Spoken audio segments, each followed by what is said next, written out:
Hello and welcome to the Gooner Talk, back again with you guys for another episode of what is the Arsenal Transfer Show. Joining you every morning at 8 a.m. UK time. Hope you're doing good. Hope you're doing well. Thank you as always for making this part of your morning routines. It's very much appreciated. I hope you've had a really fantastic week. You've made it to Friday and we can start to enjoy the weekend, which is certainly needed. It also means that it's just 1 week away now, nearly, until the Community Shield, which means it's just 2 weeks until the return of the Premier League season. I don't know about you, but I feel like this summer has absolutely flown by. Like, we haven't had a tournament, no World Cup, no Euros to tie us over. I suppose, the Women's World Cup has certainly whetted the appetite to some degree. But we've had and that started, very recently. Usually we see, the Men's World Cup kickoff in June and early June at that. So it's kind of really fills the gap. Whereas we've only really had, competitive football, although, we've had the under 21s, but even then, I'm not sure the interest in the under 21s tournament was as high as what, a senior level tournament is, like the Women's World Cup or like the normal Euros and World Cup. But yeah, it's flown around. I feel it's really, really gone quickly. And that is, as I think, been a real relief for Arsenal because got the signings in, got all the big three deals done. Happy days indeed. Good morning to Pinywin. Good morning to Temi. Good morning to Martin, Stevie, Marcus. We've got Odin Relay. We've got Martin, Roisin. We've got Clock Orange. We've got Pinywin, Damien. Good morning to you guys. Hawkwind. Who else? We've got Maximia, Steve. Thank you, everybody, for tuning in. It is very much appreciated. I hope you've had a fantastic week. I hope that you've enjoyed yourselves. And let's crack on with today's stories. We start with AC Milan and Inter Milan fighting it out to sign Folarin Balogun. Now, despite the fact that AC Milan have signed Noah Okafor from RB Salzburg, it seemingly has not deterred them from potentially trying to sign Balogun. Inter Milan, we know of their interest in the player, and we know, obviously, that the player's situation is very, very open to a potential exit. Was not included in the team to play against Barcelona. Arteta describing that as a reason for a foot injury, but he's been training on his own, as reported by The Athletic. So who knows what's going on, at the moment with Balogun. But I just want an end to this saga. I just want an end to it. I'm really kind of tired at this point of the constant kind of what if happens, the politics of whether or not you use him in games and stuff like this. But for me, I just can't anymore with these sagas. It kind of gives you a little bit of an insight into what it's like being a supporter of a club where Arsenal are continuously linked with a player that they're trying to sign, and you don't know whether or not the player is going to stay. But it seems, at least, like this one continues to move towards a resolution. Let's wait and see what happens. Chelsea have had a fourth bid of £80 million rejected out of hand immediately by Brighton for Moises Caicedo. This continues to be a deal that, certainly I think is a highlight and a case study for everyone that was really kind of criticising Arsenal in the process of the bidding for Declan Rice and for other players. I think it gives people some clarity around what it's like to negotiate with some of the clubs like Brighton, for instance. People said we should be acting like a big club with Rice and paying the money. Well, Chelsea are a pretty darn big club with a lot more money than us, and yet still are low balling, as it was critically described as. So Brighton are looking to hold on to Caicedo. They don't want to lose him, but there was that supposed promise to the player that he could make a move to a big club should a bid come in, but it seems that they want around £100 million. And to be honest, they're well within their rights to ask for what they want because he signed a brand new contract. They offered him a new deal and he took that new deal. And so at this point in time, why wouldn't they try and hang on to him? Why wouldn't they try and ask for that £1 million figure? It makes absolute sense. If I was a Brighton fan, I would be very defensive of their tactics in the market in trying to keep hold of the player. Not holding the guy hostage by any means. We've not had like an open letter again from Caicedo saying to let him leave. We've not had anything public like that at this moment in time, unless he kind of handed in a transfer request, said things like he wasn't going to play for Brighton again, things like that maybe. But I suppose he wants to maintain something of a relationship. But we'll see toward the end of the window how this affects things. We'll see if Arsenal make any moves for Caicedo, if indeed they feel as though £100 million is something they're willing to spend, although I'm not that hopeful. Sven Mislintat, Arsenal's former head of kind of recruitment at the club, who's now at Ajax and, of course, working with players like Mohammed Kudus, has confirmed that there have been indeed inquiries made about him. Speaking and quoted yesterday to Ajax Life, he says, there are clubs that have informally inquired about him. I don't expect an offer very soon, although you know that things can be different in the world of football. Perhaps the interest is not as serious as what everyone thinks. He was asked about kind of how powerless Ajax are in kind of leaving and should their prices be affected by that. And he says, there is no fixed deadline, but there are agreements that we must have to get replacements if we do not have already done proactively. Their stay or sale also depends on what we will do next. The best thing for if Kudus and Edson Alvarez stay, then we keep 2 top players. But it is also possible that one goes or both. It is important for us that the relationship with the players remains good. This can be done by being transparent and applying good principles. As we get close to the deadline, the transfer fee, for example, goes up, which is a really interesting insight into, doing deals early, supposedly being able to keep the player at the club. I feel as though it's also like a bit of Mislintat telling clubs to get serious if they're interested, to get their bids in now, because the price is only going to go up towards the end of the transfer window, because it makes it harder for Ajax to, of course, find a replacement. So let's see what changes in this file. It certainly seems that both Arsenal and Chelsea are interested in the player. I don't have any information about who's, the player's preference. I don't think that's been stated at this point in time, not at least that I'm aware of, with reliable sources. But in regards to the Chelsea side of things, they're the ones that have made the most moves in regards to a personal side with the player, as according to David Ornstein. Arsenal, it seems, still a bit hesitant at this moment in time, but still interested in the player.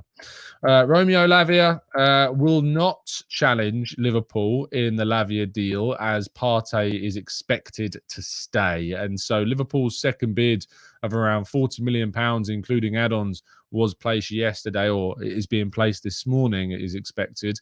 Southampton want £50 million, but that 45 might be enough to get this one done. But yeah, it is expected that Arsenal will not, according to Fabrizio Romano, get involved in this deal, because Thomas Partey is now expected, it seems, unless there's a monstrous offer, to stay at the club. So if you were hoping to see Romeo Lavia in an Arsenal shirt, sadly, I've got some bad news for you, because it doesn't seem to be that Romeo Lavia will indeed be joining the club whatsoever. And lastly, our headline story of the day: Ferran Torres was speaking after the game against Arsenal, in which he, of course, scored after Rob Holding's mistake. And he was asked about his future, to which he said, it's very important for a striker to start scoring, to get off to a good start. I'm going to fight for a place in the team, and then it is up to the coach to decide my future. The names linked with moves away are provided by journalists. I have a contract here. I'm going to stay. I don't care what anyone says about me. I'm going to work as hard as anyone else. So certainly, with Arsenal previously very interested in Ferran Torres, with reports even going as far back as the summer of last year suggesting we'd even made a serious bid for Ferran Torres, it doesn't seem that Ferran Torres will be moving to Arsenal. Very committed to playing at Barcelona, even though minutes aren't necessarily guaranteed for him. So yeah, very, very, very interesting indeed. He was also quizzed on whether or not it would be enough to compete with Man City in next season's Premier League title race. And he said, and Arteta was asked about this. He says, I don't know. We need to score as many goals as possible. And if we have someone who scores 25, 30, 40 goals, great. Gabby Jesus today didn't score, but it's the best Gabby I have seen for months. Transmitting that energy, that belief, he was creating a lot of chaos, a lot of good moments, and making everyone better. I'm really pleased with that, and the contribution of Kai. He has that quality, and that's why he's playing in that position with Leo Trossard.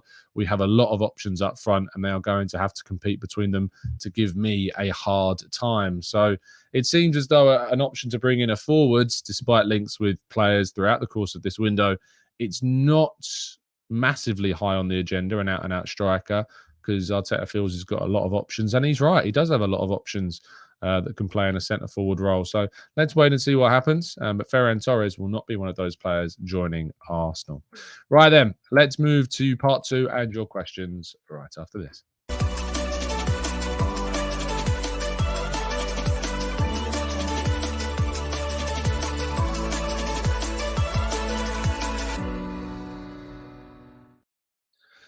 With it being just 2 weeks until the brand new season, it means also that it's just over 2 weeks until our live podcast event in North London at the Mildmay Club in Newington Green. If you've not already got your tickets, there are still some available. So I recommend getting down into the description of today's video or going to my pinned tweet on my Twitter account at the Gooner Talk TV and grabbing yourself some tickets. It'd be great to see as many of you there as possible to join myself, Harry Symeou, FK from Assay Firm, Mike Feinberg, and Bailey Keogh for what is going to be hopefully a very enjoyable evening. Right then, let's jump into the chat box then and see what you guys are saying. Nourish says, "Hey Tom, which 5 Arsenal players would you classify as non-transferable? Bukayo Saka, William Saliba, Declan Rice." Because of the age profile. I know that people may go, well, how can you not include Partey in that? Well, the age profile is the reason why. Martin Odegaard and Gabriel Martinelli, I suppose, is the other one. I would include more, but you've asked me for 5, so I've given you my 5. Let's go to Anne says prices can go up for late moves in the sense of panic buyers, but could go down if players may be voted to cause disruptions to the upcoming campaign, maybe like the Mbappe situation. Still no movement on the Mbappe situation. We're still awaiting clarification on what's going to be happening with that one. Franklin Goodwin says Arteta said his favourite word is transmit. I'm not surprised. I'm not surprised that's his favourite word at all. Maggie says, do you think Saudi clubs will start attracting top managers? Potentially. I don't think we've seen a top manager. I'm trying to think. I know that the Salzburg coach is now going. I know that obviously Steven Gerrard's gone there, but I mean a top level coach. I'm trying to think of any of that have gone there. And Jose Mourinho was approached, I think, and turned down the opportunity. So I'm sure we could, if top players are going like Milinkovic, Savic, etc.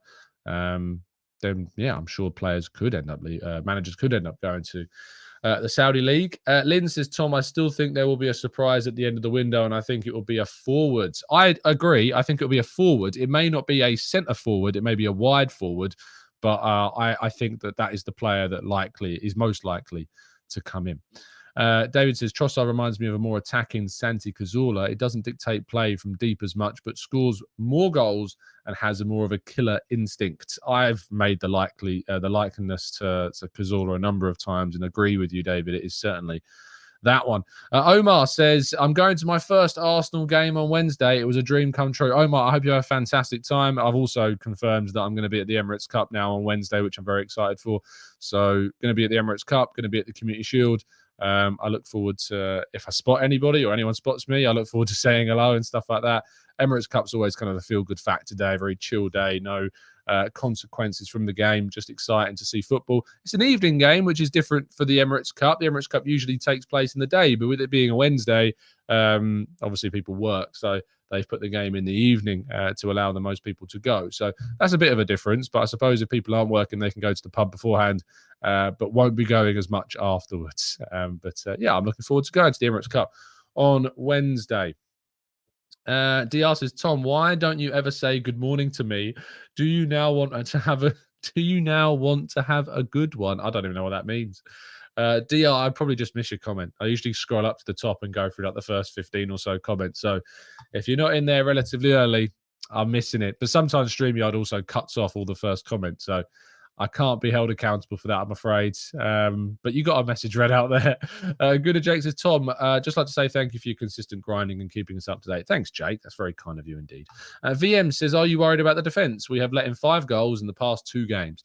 No, not really. I've got a certain degree of concern, but obviously we've been playing with different combinations. We've had Timber playing right back, left back. We've had Kivior playing. We've had Tomiyasu playing. We've had Ben White playing certain games. Partey's been in some, Rice has been in others. They're still learning. The pitches have been dreadful, which have led to some individual errors that I don't think would happen on the Emirates pitch. So, no, I'm not VM. I'm not worried about the defence at this moment in time. Ask me like 5 games into the Premier League season if I'm worried about the defence, and then we'll have a better example for that as well. So let's wait and see.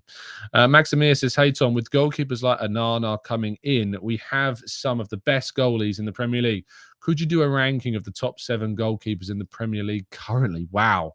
You're going to be asking me to embarrass myself by missing out somebody that I've forgotten about. Let me have a quick look at the Premier League table. So top 7 in no particular order. So I'm not doing orders. Aaron Ramsdale, Emi Martinez, Amadou Onana, I think does go in there. Ederson, Alisson.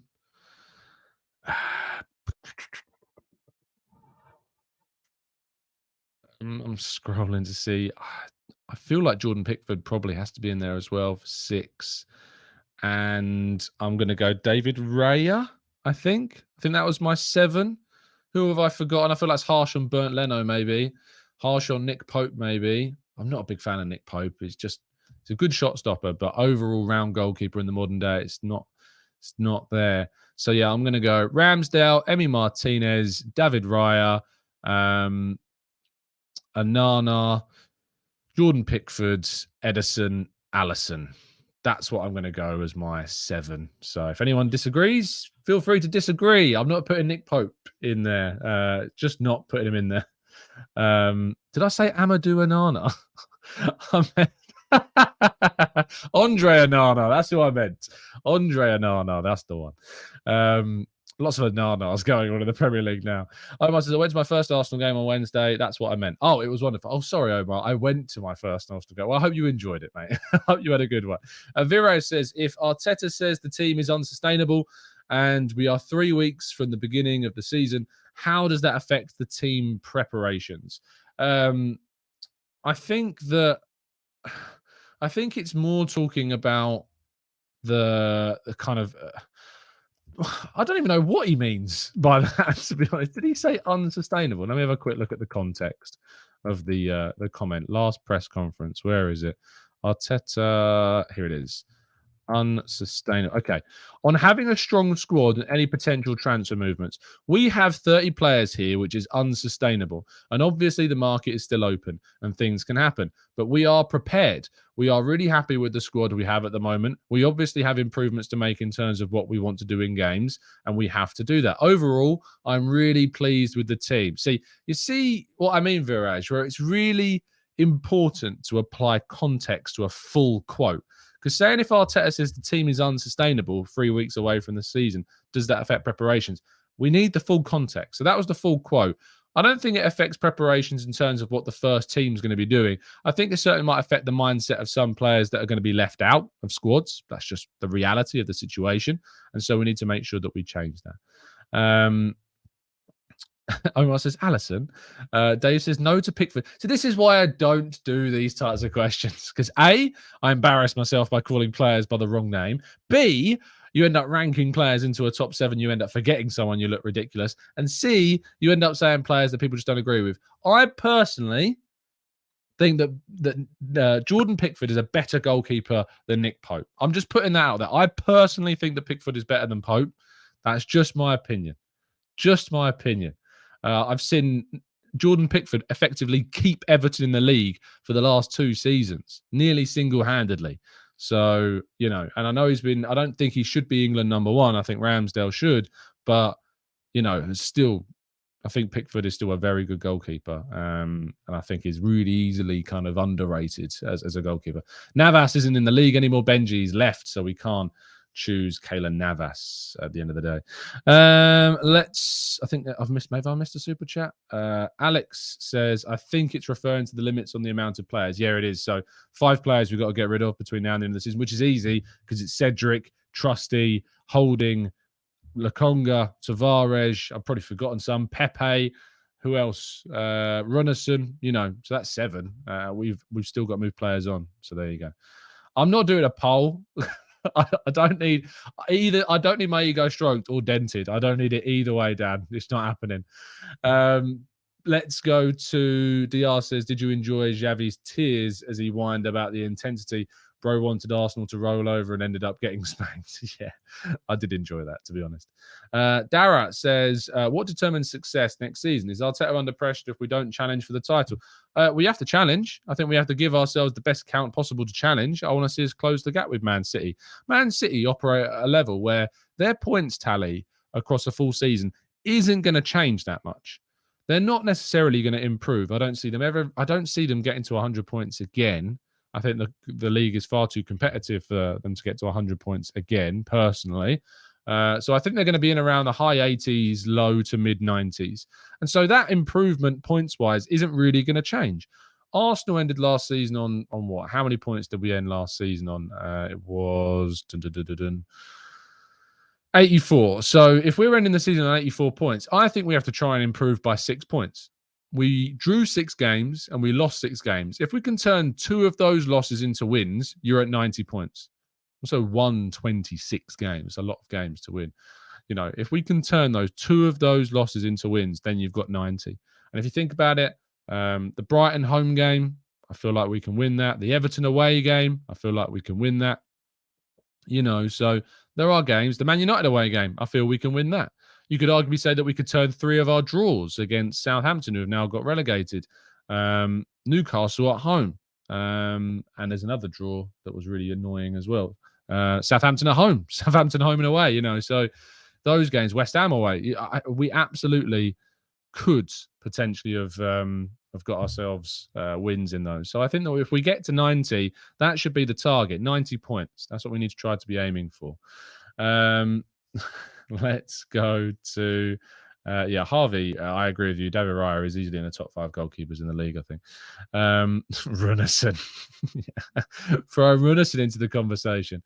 Let's go to Vero says, let's do a poll on what position the chat thinks we'll end at. No, I think it's fairly obvious. I think most people would choose second place. I think most people would choose that. Alex says, if you had to go for a forward, who would it be? Aside from Mbappe, as an unpopular opinion, I wouldn't want Mbappe due to the price tag.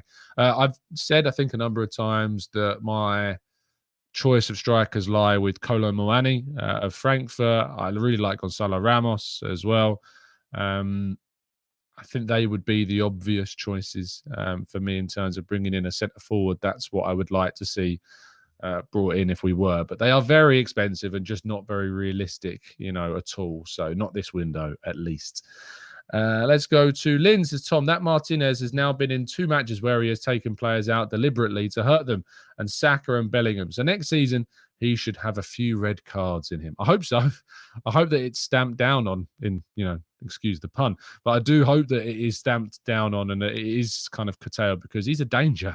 He is a danger to players. And so hopefully we see the referees kind of treat Martinez with a certain sternness, because he is going to be someone to watch next year in terms of tackling. William says, do you think Man City's form could drop below last season? Probably not, no.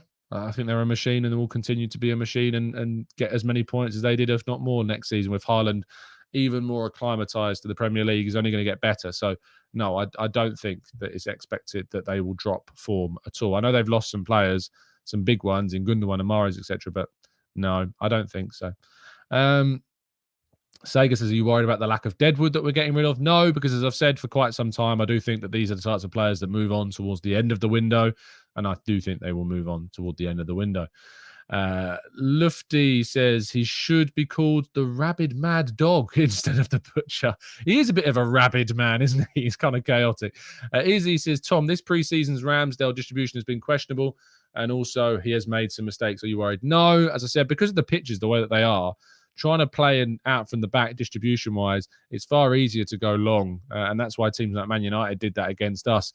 When we've got our flat, nice surface at the Emirates, let's wait and see what Ramsdale does there. And I think you're going to see his distribution improve significantly when we're playing on far better pitches than we've been playing on in America. Penny Win says, have you heard any talk of referee improvements or rule changes? 2023-24 rule changes, Premier League. Are there any rule changes? Key Premier League rule changes for the Premier League season. The offside rule. One of the most significant changes this season is the clarification of the offside rule. The updated laws of the game state that a player who is clearly offside should not become onside on every occasion when an opponent moves and touches the ball. Although this change was made last summer, it has now been officially incorporated into the laws. The aim is to provide clarity regarding whether a defender deliberately played the ball or if it deflected off them. However, the wording of the rule remains open to interpretation by different match officials. So there you go. Unsporting behaviour. Starting in August, players can avoid receiving a card for unsporting behaviour if the referee is certain they made a deliberate attempt to win the ball in a tackle.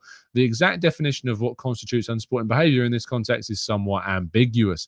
Essentially, if a player concedes a penalty while attempting to play the ball, they will not be shown a red card if the match officials believe it was a genuine attempt. I don't think that's a I thought that was already the rule. Goalkeeper conduct. Goalkeepers will no longer be able to engage in mind games during penalty shootouts. The new rules state that they must not behave in a way that unfairly distracts the kicker and fails to show respect for the game and the opponent. This includes actions such as delaying the taking of the kick or touching the goalpost, crossbar, or net. However, the interpretation of these rules may vary from referee to referee. It will be interesting to see how this affects the behaviour of goalkeepers, with Emi Martinez, known for his antics at the World Cup, potentially being the first to fall foul of our new regulations. So there you go. That's quite an interesting change that I wasn't aware of. Penalty spots, and that's going to be very interesting indeed. Goal celebrations is the last one. In an effort to crack down on time wasting, referees will now add additional time to make up for celebrations that cause a delay in gameplay. While there is some discretion involved, this change aims to discourage teams from taking too long to stop celebrating a goal. The extra time will be added at the end of the half. So there you go. That's the 4 changes that apparently are being brought in, and that article is by the Manchester Evening News if you want to go and read it in your own time. So there you go. Alex says, I really hate how everyone is putting pressure on Ramsdale as a result of one mistake against United. Literally made no mistakes otherwise. I know. It's just the way it goes. Ramsdale is an easy target for people, and often people take that chance to point the finger at him, sadly. Lynn says, my surprise for the forward could be Kane because Levy has had so much stick from his fans. Nothing would surprise me if the price was right that he would sell, and Arteta plays his cards very close to his chest. Lynn, I'd be shocked if Kane ends up at Arsenal, but I enjoy the theory. I think it would cause Spurs fans to go into something of a significant meltdown. DR says, why can penalty takers vary their run-ups? That's disrespect towards the goalkeeper. I don't know. That's not really cracked down upon enough. I personally think that the stutter, kind of the shimmies, the little steps that they do, I think it should be cracked down. I think a penalty taker should just run up to the ball and kick it. If a goalkeeper is not allowed to use any antics in the goal, the penalty taker shouldn't be allowed to use any antics either. And that includes our very own Jorginho. I think a player should run up to the ball and kick it. I suppose maybe Jorginho is a bit of an exception to the rule because it's a fluid motion, but yeah, stuttering needs to be cracked down upon, in my opinion. It's not fair during penalties for a player to stutter in a Premier League, in a run up. I think a run up should be fluid. So Jorginho is kind of the extreme end of the rule because he runs up, skips, kicks. Like it's not a run up, stutter, then kick the ball. I feel like it should be one fluid motion when taking a penalty kick. So there you go. Phil says Jesus should be taking penalties. Right, let's do this. Because this has been something. Now, Eduardo Hagen yesterday tweeted out, should there be a discussion around the penalties for Saka? Now, I was really irritated to see this. And this is in my view, this is something, and this is not a personal attack on Eduardo, just to put that out at the beginning. But in my opinion, obviously accounts that have a massive following, I personally don't think always take into consideration the impact of having hundreds of thousands of followers and putting out a question that really, in my opinion at least, doesn't need to be discussed. There isn't a discussion to be had about the penalty taker. The penalty taker is Saka. He's missed 2 penalties for us at Arsenal. One of them was in a game that didn't matter, and one of them was in a game that really did. Messi, Salah, Ronaldo have all missed penalties. The best players in the world have missed penalties. And yet all of a sudden now this is creating a discussion whereby people are making mistakes about like who should be taking penalties? Gabriel Jesus. Anyone want to guess Gabriel Jesus's penalty record, for instance? Because I guarantee you, a lot of you might get it wrong without Googling. Would you know how many he has scored compared to how many he's missed? And I mean in all games, right? So we'll include friendlies and whatever. But from 2018 to 2022, from 2017 to 2022, how many penalties do you think Gabriel Jesus has scored? And how many do you think he has missed? And I'll come back to the chat box in a second. But imagine this. Saka is on great form at the moment. Form-wise, fantastic. Looks great in every game he's played so far. He's electric. He's dazzled. He's been getting into really dangerous positions. He's scoring goals. He's creating chances. He looks our most dangerous threat. And what is the reaction? Take him off penalties. Like, what kind of impact do we think that's going to have on him from a mental standpoint? You know, you don't need to change something that doesn't need changing. You don't need to risk the impact of a mental side of a player, you know. Now, Gabriel Jesus has missed 7 penalties and scored 6. He's missed more penalties than he has scored. And yet I've seen a number of people suggest that somehow now Jesus, who's got a worse than 50% success rate with penalties, should be taking penalties. I've seen some people suggest that Martinelli was our penalty taker before Saka was, which again is not true. Martinelli's taken 1 penalty for us, and it was in the Everton game at the last end of the season when nothing was being played for, other than I think it was like the Champions League situation. But Spurs had already basically wrapped it up and were playing Norwich, so it was next to a nothing game for us. Martinelli took the penalty in that game, but Saka had taken a penalty before that as well. For me, if Jorginho's on the field, which is very rare, there's a good argument for Jorginho because he's very good at penalties. But Jorginho doesn't start for us. And because of that fact, the starter in the team is Saka. And of all of our starting players, Saka is the one that, should absolutely be taking the penalties. If there was a penalty shootout and it was a decisive one, I'd probably start off with Jorginho taking the first penalty kick in a shootout. But Saka is our penalty taker. For me, it's not a discussion because why generate any further question marks around Saka? Why generate that discontent, that question mark around Saka? I just don't think at all that there needs to be a discussion. I don't think fans need to be encouraged to have that discussion either, which I know is ironic considering we're talking about it, but it's out there in the ether thanks to plenty of others as well. So I wanted to tackle it. It's just, for me, it's not a discussion. Saka continues to take them. Don't dent his confidence. Don't ruin the momentum that he has, and give him the opportunity to score the next one. If he was to miss like 3, 4, 5 in a row in competitive games, then sure, we can have a chat then. But after missing one at the end of last season and then missing another in a meaningless friendly, it's just not a discussion.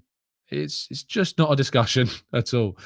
Anyway, we're going to end the show there. Thank you so much, guys, for tuning in. It is very much appreciated. I hope that you've enjoyed it. Even if you haven't, I still appreciate that you're tuning in and dropping a like on the video, subscribing, all of that good stuff. It means a hell of a lot. Please, if you haven't already done so and you're going to be in London on the weekend of the first Premier League game, you can join myself, Harry Symeou, FK, Mike Feinberg and Bailey Keogh at the Mildmay Club in Newington Green.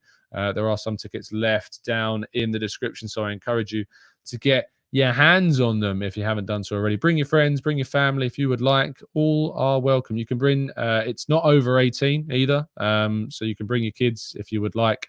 This is a family channel, so we weren't going to separate that and not allow people to bring their younglings if they wanted to. So just to make that one clear to people as well, if they were not coming because they've got to look after the kid or whatever. If they're an Arsenal fan, if they enjoy football, bring them along. I'm sure they'll have a great time. But thank you so much, everyone, for tuning in. It's very much appreciated. I hope that you have a fantastic day and Friday. And of course, actually, I've just spotted something. In the chat box. More Than a Wheelchair says, Tom, do you work for Arsenal? In recent months, you sound more of a PR puppet than ever. I'm so glad that this comment, I caught this before I ended the show.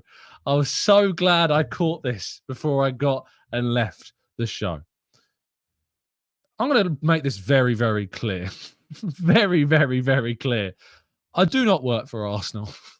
I have never had any intention of working for Arsenal. I work as a journalist, which is kind of the complete opposite of working for Arsenal.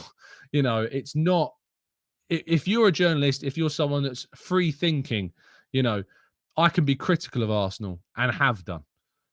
And at the end of the day, if I was working at Arsenal, being critical, it's not going to be the same, is it? It's going to be very difficult. If you're working for an employer, you're not going to be able to be critical.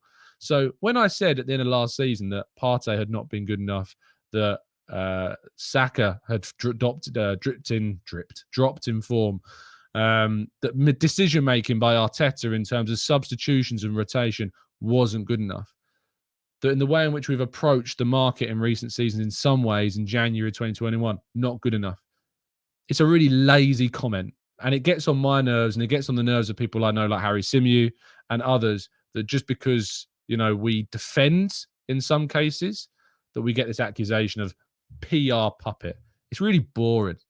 It's really, really boring, and lacks any kind of reasonable thinking at all. So all I would say to yourself is get your head screwed on a little bit tighter. Realize that we can be critical, and realize that you might have a different opinion to us. And just because that we have a different opinion doesn't mean that somehow we must be working for the club. It's a really irritating and lazy point of view. So yeah, I hope that addresses any doubts anyone may have had about the clarity of my position on where I am. So there you go. Trust me, I don't think the club would want me for some of the things that I've criticised in the past. I'm not sure they would, but they're very accommodating to me when I go as a journalist, and they're very accommodating to me when I ask the questions that need to be asked. So there you go. But yeah, there's no PR, so behave yourselves. Anyway, thank you so much, guys, for tuning in. It's very much appreciated. Enjoy your weekend. Enjoy everything else that's going on in your worlds. And don't forget to go and donate to the Arsenal Foundation. Make sure you support Arsenal. Never criticise them ever, ever, ever, ever, because they're perfect and have done nothing wrong ever. See you later.